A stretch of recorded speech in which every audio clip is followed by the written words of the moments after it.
இன்ஷா அல்லாஹ் எனக்கு ஒரு கெஃபே ஆரம்பிக்கணும் அப்படிங்கிற ஆசை இருக்குது அப்படின்னு ஒரு வீடியோவில் ஏற்கனவே நான் சொல்லியிருப்பேன். இந்த ரெசிபி செஞ்ச பிறகு அந்த கெஃபே வந்து ஒரு ஏஷியன் ஸ்டைலில் இருந்தால் நல்லாயிருக்குமே அப்படின்னு தோணுச்சு. நான் ஆரம்பிக்க போகிறேனா இல்லையா அப்படிங்கிறதெல்லாம் எனக்கு தெரியாது.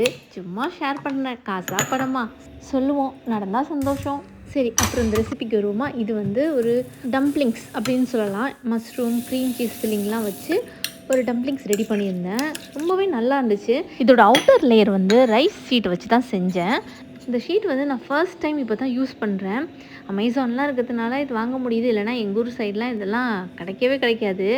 இந்த மாதிரி சின்ன சின்ன ஊரில் இருக்கவங்களுக்கு, இந்த ஹோம் பேக்கிங் பண்ணுறவங்களுக்கு, இவங்களுக்குலாம் வந்து ஆன்லைன் ஷாப்பிங் மட்டும் இல்லைன்னு வச்சுக்கோங்களேன், உண்மையிலே ரொம்ப கஷ்டம்.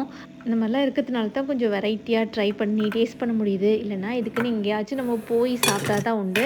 என்னை பொறுத்த வரைக்கும் ஆன்லைன் ஷாப்பிங்னு ஒன்று வந்தது எனக்கு ரொம்ப யூஸ்ஃபுல்லாக தான் இருக்குது. இந்த மாதிரி பல பேருக்கு யூஸ்ஃபுல்லாக இருக்கும்னு நினைக்கிறேன். எங்கேயோ ஆரம்பித்து எப்படியோ முடிச்சாச்சு. கண்டிப்பாக ரெசிபி கேட்பீங்க. அந்த ரைஸ் ஷீட் மட்டும் வாங்கி வைங்க. லிங்க் பயோவில் இருக்குது. அடுத்த வீடியோ ரெசிபியோடு வரேன்.